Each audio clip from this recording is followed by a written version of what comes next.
Darla and Mark. This is our 26-foot 2017 Sunseeker Class C that we named Serenity. We travel the U.S., work camp in the summer and usually the fall. We're amateur photographers, landscape and wildlife, who love birding, hiking, history, cemeteries, horror movies, and heavy metal music. Join us on our adventures.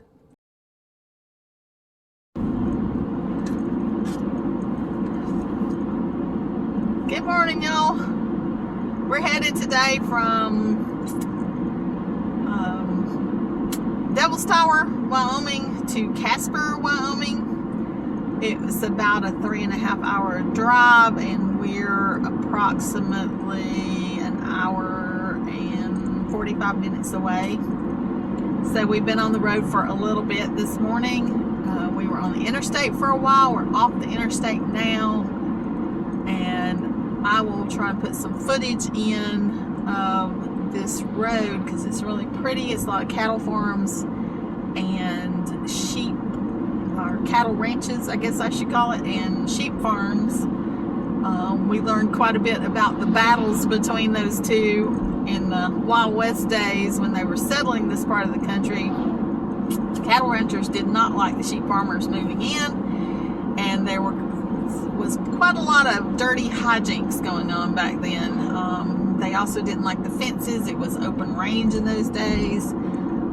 I think I got a little footage of some pronghorn, and I will see if I can put that in here too. But tomorrow is my birthday, and we'll be in Casper. We arrived today. For a change, I don't have to travel on my birthday. I don't have to work on my birthday. It's just a day for me to enjoy myself and to celebrate turning another year older. I will be 58 years old tomorrow, and I am really looking forward to it. We don't eat out a lot, but we are planning to go out to eat. I want a nice, big, juicy ribeye steak, and being that we are in Wyoming, I think I can probably find a steak here. I did buy myself a present when we were in Sundance, which is near Devil's Tower. We went to a museum there, and they had a gift shop and art gallery, and had local artists' work, paintings and jewelry for sale. And I did buy myself a necklace. I'm not sure if you can see it from there. I'll insert a picture of it, but it's very pretty. It's silver, and it has this iridescent glass in the middle, and it's very pretty.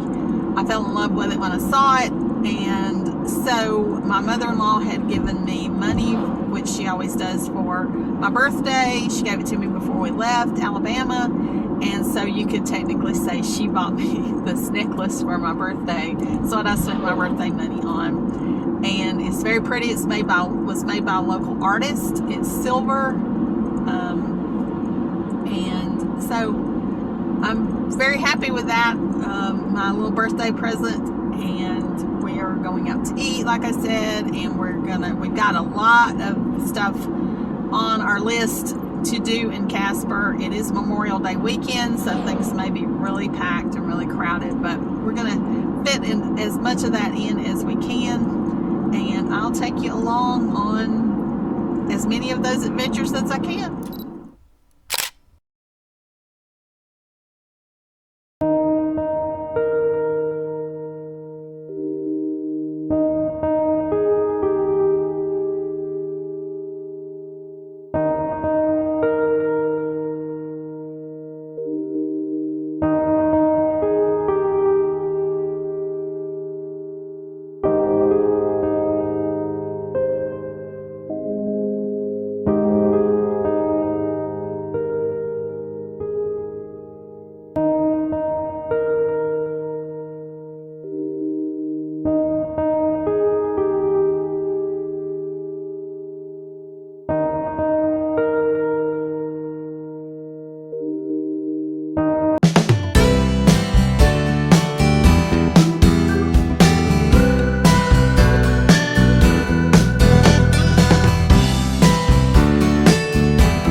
Campground is actually in Bar None, Wyoming. It's right outside Casper. This is the road leading to the campground, and here is the turn for the campground. It is a KOA journey. There is nothing spectacular about it. It's gravel lot basically with campsites, but it's great location, and it was the perfect spot for us for this weekend.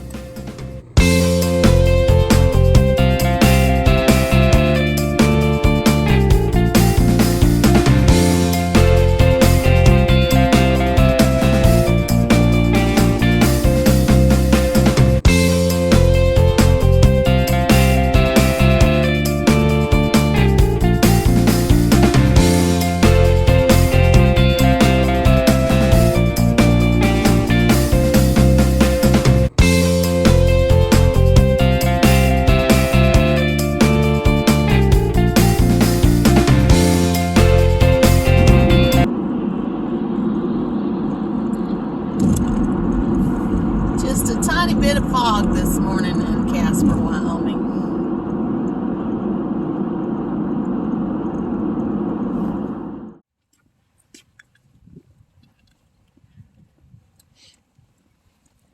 We are at Independence Rock.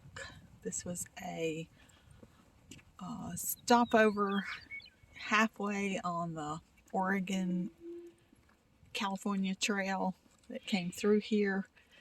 And the pioneers came through. They would stop here, and the first ones, they celebrated Independence Day while they were here and named the rock after Independence Day. It has a lot of carvings of names in it from the travelers from the Oregon Trail. We're going up to see if we can find some names.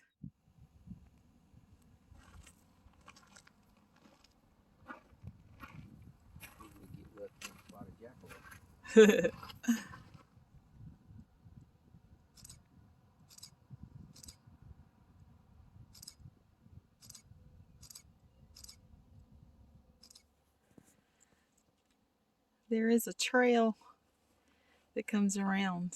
I'm not sure if it goes all the way around, but it does go around Independence Rock, and we've started seeing some engravings of names in here. Better known today as graffiti, but back then is how they marked their western expansion. It's a beautiful view out here. The Oregon Trail came right through here, and this was apparently the 2,000-mile mark, and so a lot of the pioneers stopped here as sort of a mile marker, a stopping point where they knew where they were. And so there's lots and lots of signatures on these rocks. We're just now starting to see some of them.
Some monuments to the pioneers and some monuments the Boy Scouts built. I imagine they helped build this trail or something. This was 1930. And there's a fossil embedded in there.